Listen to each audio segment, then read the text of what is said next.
Hello YouTubers, Alaska Prepper here. Well, ladies and gentlemen, a while back one of our community members sent me an Aladdin lamp, and I think it's beautiful, and I thought I'd share with you my very first lighting of it.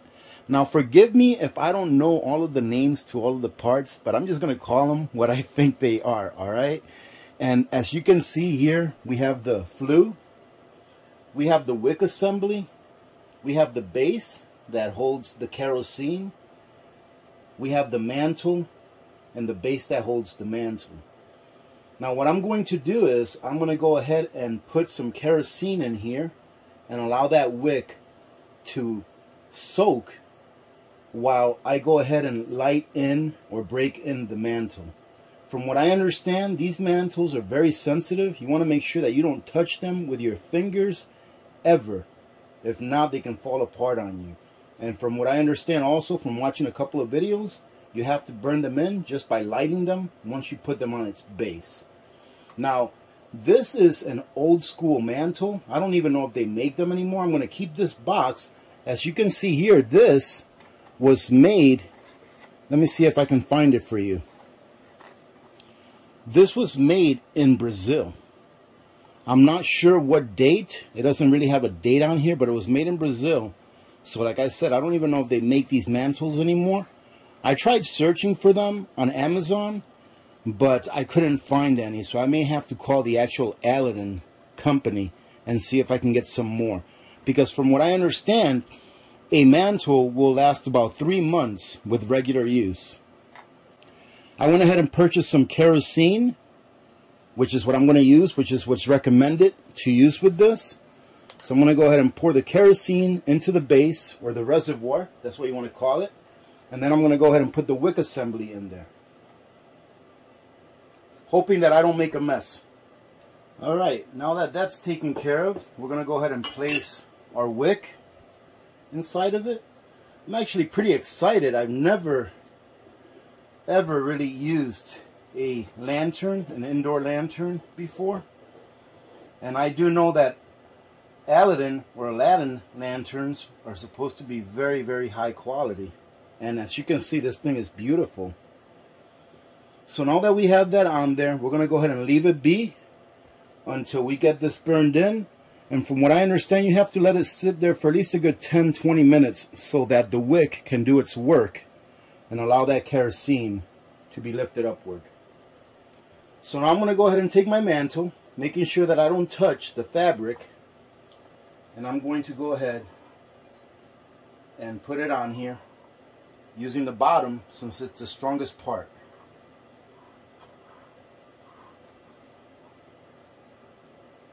And right there, that's locked in.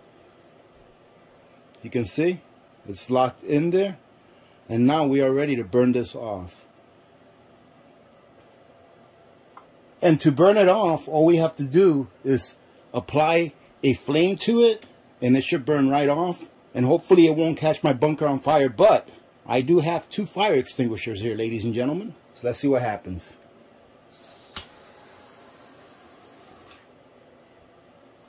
And was that cool or what?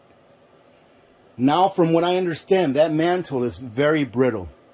So we're going to leave this here for a few minutes. Let the kerosene stew and hopefully make it all the way up to the wick. And then we'll be back to light the lantern, place the mantle on top of it, and then see how bright it will actually get the inside of the bunker. Alright, ladies and gentlemen, we're back and we are ready to light that wick. Surprisingly, it only took about 5 minutes or so for the kerosene to work all its way up. But I let it sit for about another 5 minutes. So about 10 minutes in total is what I let it sit. And I wanted to show you real quick what the mantle looks like after it's been burned in. See that? I'm going to go ahead and give you guys a side-by-side comparison of what it looked like before and what it looks like now after I burned it in. Pretty cool. Now let's go ahead and see if this wick will light. Never done this before, ladies and gentlemen. Never. So wish me luck.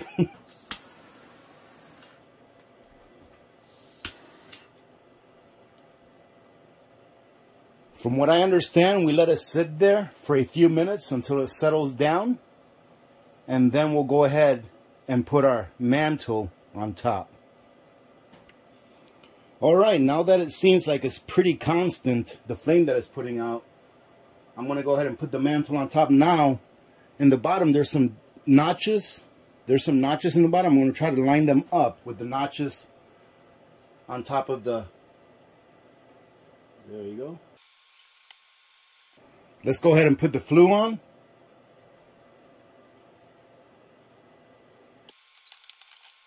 And it seems that once you put the flue on, it really makes a difference on how that flame is controlled. So now what I understand is, ladies and gentlemen, I'm supposed to leave it there at the lowest setting for at least the next 5 to 10 minutes.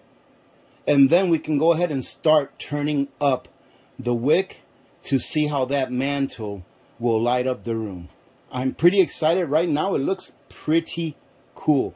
The only thing is, I wish there were a way that we could have the mantle on and be able to actually light the wick with the mantle already being on. If there is a way, please let me know. I've researched this a lot and I haven't been able to find this exact same model with someone actually showing you how to put it on. So I had to kind of like take it piece from a video here and a piece from a video there. So, but like I said, this seems to be like an older model, not knowing too much about Aladdin lamps. But we'll go ahead and let it sit there for the next 10 minutes, and then we'll be back for the big reveal. I'm pretty excited, to tell you the truth. Ladies and gentlemen, that looks really nice just by itself. But let's go ahead and turn it up, all the way up. And then I'm going to turn off the light to see how much light this actually gives off. Pretty excited about this. And I'm also excited or interested to see how much kerosene this goes through, because I was only able to fill it, or not able to. I only filled it about 1/3 of the way. So it's only filled about 1/3 of the way. I'm going to be in the bunker here probably for, I don't know, a couple hours today. See how much it brings it down. That way it'll give me a gauge as to how much kerosene I should stock up on. That's if I can even find it. Let's go ahead and turn it up some.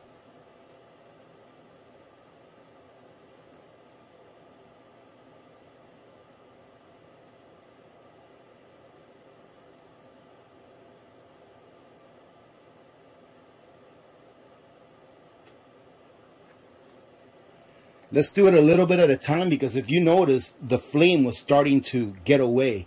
So let's break that mantle in nice and slow. I'm going to go ahead and leave it like that for a few minutes and then come back and bring it up some more. All right, ladies and gentlemen, it's been about 10 minutes since we turned it up to this level. Let's see if it'll take more flame. Now, as you saw, when I was turning it up higher, it looked like the flame was escaping through the mantle. So I have a feeling that this is as high as we can turn this on. So let me go ahead and turn off my computer. That way the room will be completely empty with the exception of this lamp, and see exactly how much light we get out of this. And that there, ladies and gentlemen, seems like it's the highest that I can put it at without the flame escaping through the mantle. And I can tell you that it is a very soft light, and it is lighting up my entire bunker. I can actually see everything in my bunker from where I'm standing here, which is about 3.5 feet away from the lamp. I can see everything around me, and I think it's pretty awesome. And another thing is that this lamp is putting out an awesome amount of heat.